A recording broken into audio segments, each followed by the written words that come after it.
Hi everyone, this is Jim and welcome back to my YouTube channel. At ito na post ni Sir Nathan Perolino, ayan, Banggi, Saud, Pagudpod. Ay wow, namiss kong makita tong yung Banggi windmills, no? Grabe. Super laki nga niyan at super ganda dyan guys, grabe. Worth it yung pagpunta. At ito naman yung sa Pagudpod, ayan ang grabe, I so love it. At next naman ay post ni Genre. Sabi, Sundays are officially work days again. I love it. Ito nga, post ni Miss Barbie Fortesa. So, nagpicture siya sa isang salamin at mukhang nagsushooting siya ng movie. At sabi doon sa salamin, wouldn't you like to know what I'm thinking? Ay, wow, grabe. So, ito na nga ang chismis dyan, guys. Nung, bagong magpasko, nagsushoot nga ng movie si Barbie Fortesa. Comedy siya, pero hindi pwedeng ibigay pa yung details. At ayoko nang ispill. Ano manggaling sa akin. Next naman ay post ng Kuya Korea. Kuya Korea, sulit sarap, satisfying sandwich available in ganjang, gochujang, and salt and pepper flavors. Visit Kuya Korea, SM Clark, and Cubao. Or have it delivered by a Grab or Food Panda. Ay nga, napakagwapong pambansang Ginoo. At next naman ay meron nga nag-comment sa video ni Barbie na triangle method ni David Licauco. Sila nagbigay ng title. At sabi nga doon ay, hi po Ate Barbie, nakita kita kaninang hapon sa UP, nagja-jogging ka po. Kaso nahiya ako magpa-picture, super pretty mo po. At after nun ay pinost nga ito ni Mia Pagalan Romero na Barbie Fortesa spotted in UP Diliman. Nakatalikod lang, hiya ako Grabing puti naman, nakakasilaw. Ay, grabe, aswerte niya, nakita niya si Barbie naka-short. At nag-tweet nga si Tingi na Barbie jogging in UP. At nag-tweet naman si Jean Lisa Maharel ng dati naman di yan na ganyan Tapos UP? Sa UP? Influence ng Ginoo. Tweet naman ni Tingi. At ito nga more pictures of Barbie Fortesa. Ayan na nga, naka-black. At tingnan nyo yung kanyang legs, diba? Walang, yung tamang-tama lang yung kanyang yung muscles. Hindi siya sobrang taba, hindi siya sobrang mamuscle. Talagang feminine at saka pambata talaga yung kanyang built ng kanyang mga legs. Grabe. At ito nga yung comment nung Lisa na chinika nila. Opo, sure ako nakita rin ng mga classmates ko. Nahiya ako magpa-pic kasi nakasuot po ako ng diwata. Kasi nagsushoot kami. Sobrang puti niya rin. Naka-white po siya na t-shirt tapos naka-cycling na maroon. So medyo pinagdudahan nila ng una to guys. Kasi nga naka-black siya dun sa picture at saka dun sa video. At nag-comment nga si Drama Slave na just in, nagja-jogging pala si Barbie Fortesa. Pero mukhang very recent lang tong pic na to. Iba kasi yung description ng fan na suot niya the other day. Omo-omo na iba ng habit ni Barbie. Nagja-jogging na rin siya katulad ni David. Never ko siya nakitang nag-jogging nung sila pa ng ex niya. At tweet ni RR, pag ito kasabay ko mag-jog, atras na lang muna ako. Magmumukha akong basahan. Grabe siya na. At ito nga, another video of Barbie Fortesa, nagja-jogging sa UP. Diba? Grabe ang puti. Porcelain na porcelain. At saka tingnan nyo yung legs talaga, no? Mataba siya doon sa taas, pero sa baba, talagang walang yung kanyang legs. At dahil nga dyan, nag-trending si Barbie Fortesa sa Canada. Diba? Nag-jogging lang, nag-trending. At nung una nga pinagdudahan nila yung sinabi na comment, yung nakamaroon daw siya na shorts. Pero ito, biglang may nag-upload si Liza Aquino.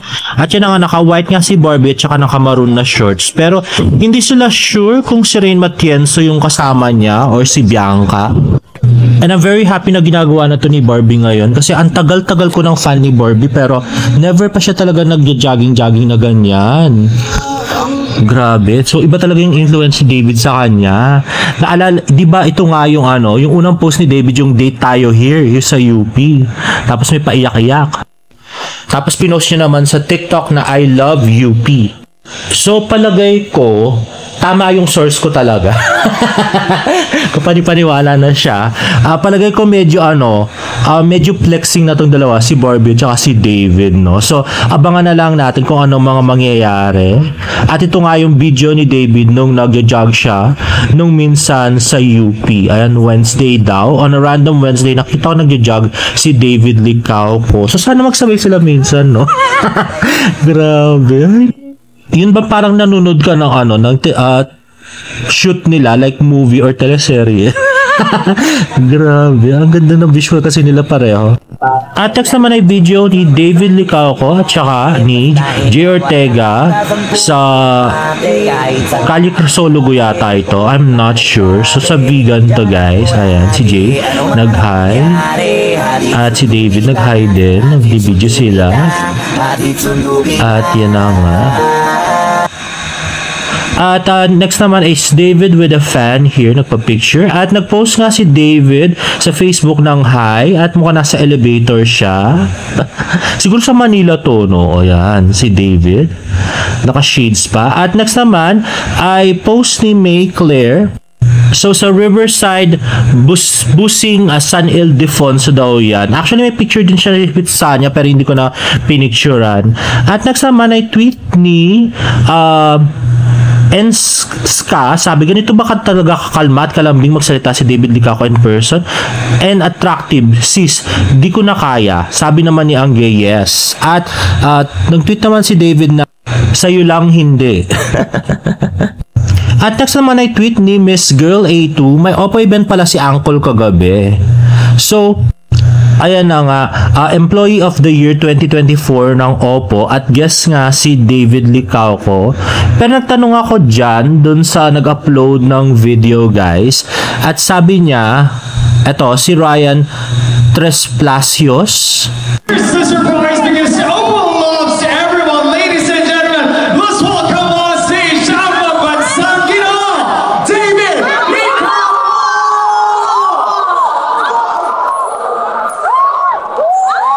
Hi, David. Join us right here on the stage. Hello, David. Yeah, please take us center stage. I'm David. Nice to meet you. David, right? Nice to meet you. Hi, everybody. Good evening. Kamusta naman kayo? Before anything else, David, we're so happy to have you right here on our very special celebration. Bago ang lahat, do you have any message for the Oppo family? Especially, we are starting the year with a big bang. First of all, I want to say thank you to my Oppo family for having me, for getting me, for trusting me as their endorser. And sana ay mas maganda pa yung 2025 natin. At yun na nga guys, tinanong ko nga yung creator nung TikTok video kung kailan yun. So last Friday daw. So nung 10 daw siya last Friday. So parang kaya siguro na late si David ng pag-alis ng ng Maynila ay nag-Oppo event muna siya bago umalis. At ito nga guys, kakapasok. And lastly nga ay nakita po namin to post sa TikToks ni Carfascia. Sabi niya, habang nagja-jogging kami sa UP Garden, nakita ko ang idol ko na nagja-jogging din siya, si Barbie Fortesa, kaya nakipagpa-picture ako sa kanya. Grabe, ang ganda niya, sobra. At grabe, meron nga siya reply na talagang kinagulat namin. Ito na nga, may nagtanong, paki-update po kami kapag nakita mo si David, tapos andun din si Barbie. Tapos sabi naman ni Carfascia, nandun po din kahapon si David, pero hindi namin naabutan, nag-play kasi siya, dun si Barbie lang ang naabutan namin. Tapos sabi naman ni Anne, OMG, thank you Mihay, kilig na naman ako sa Barda. Grabe, magkasama pala sila dun. Ay nako. At nirecord ko nga yung mga comments dito sa video. Sino ang kasama mi? Mag-isa ko lang siyang nakita, nagja-jogging din ako. O, dan. O, next time pag nakita nyo ulit, matanglawin po kayo, haha, malay natin, ana. Tapos kaya pala may post TV di kahapon na Shyme. Haha. Yes po, dun po sila. Nakita mo si D, paano mo nasabi? Andun din si D. Ayan. Yes po, sobrang ganda. Ayan. So, at eto na nga sa pinakahuli, dun kami nagulat. Ayan. Ayan, nandun din po si D kahapon. Naabutan na play po siya. Kasi siya dun. Si Barbie lang naabutan. Oh, yan oh. Grabe, di ba? Ay, nako. Parang low-key flexing na sila, no? Ay, grabe. Magkasama pala sila doon. Ay, nako, grabe. So, totoo talaga yung mga pinagsasabi nung source mo. Ay, nako. May Barda heart. So, ibig sabihin, walang David Sanya talaga. So, Barda talaga ang ano ngayon. Naglalayag. Totoo yung sinasabi ni KJ. Anyway, guys, if you like this video, please give it a thumbs up and please subscribe to my YouTube channel for more Barda updates. See you in my next vlog. Bye!